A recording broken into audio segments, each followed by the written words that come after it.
இந்த மாதிரி நல்லா மூடி போட்டு டைட்டாக மூடி போட்டு நல்லா கட்டிகள் இல்லாமல் குலுக்கி எடுத்து வச்சுக்கோங்க.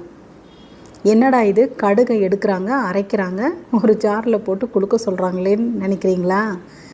இந்த மாதிரி நல்லா குலுக்கிட்டு நம்ம வீட்டுக்குள்ளாரையே ஒரு 7 நாள் இல்லைன்னா 10 நாள் நல்லா புளிக்க வச்சிடணும்.